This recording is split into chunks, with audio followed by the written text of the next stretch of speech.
Dalam sebuah kisah orang saleh, pernah ada seorang salafus saleh, seorang ulama besar di zaman tabi'in. Beliau adalah seorang ulama dan juga seorang pengusaha, berhasil, sukses, kaya raya. Suatu hari teman-teman sekalian, dengan hikmah Allah, usahanya bangkrut. Kemudian dia terlilit utang, sampai-sampai dia berhenti mengajar. Dan selama 2 tahun teman-teman sekalian, dia pindah dari kota ke kota meminta tolong kepada orang untuk diberikan makan. Sudah nggak ada waktu untuk mengajar karena luar biasa susahnya, terlilit utang, dikejar-kejar oleh orang. Satu waktu setelah 2 tahun dia melanglang buana sana sini, Allah Azza wa Jalla berikan pelajaran kepada dia.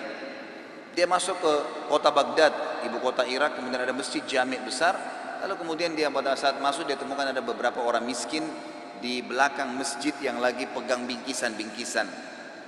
Maka dia bertanya kepada mereka, siapa yang memberikan kalian bingkisan itu? Saya juga mau.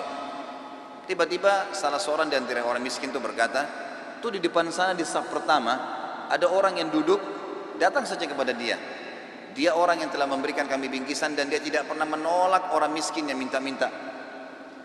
Maka orang ini pun cerita tentang keadaan dia. Dia bilang, saya pun mendekati orang tersebut layaknya seorang pengemis yang mau minta makanan atau hadiah. Begitu saya dekat dengan dia, dengan cara saya jalan pelan-pelan mendekat, ya, pelan-pelan saya jalan menuju ke orang tersebut. Begitu saya dekat, dia bilang, kemudian saya temukan orang tadi lagi ngangkat tangannya ke langit dan berkata, ya Allah, Zat yang maha kaya, Zat yang tidak pernah habis persiapannya, ya, Zat yang selalu mengurus makhluknya, berikanlah dan berkahilah apa yang telah engkau berikan kepadaku. Lalu orang alim ini tiba-tiba berkata, subhanallah, yang selama 2 tahun ini saya tertipu oleh syaitan, meminta-minta pada manusia yang sebenarnya mereka seperti saya. Orang kaya ini pun dipenuhi kebutuhannya dan merengek di depan sang pencipta Allah.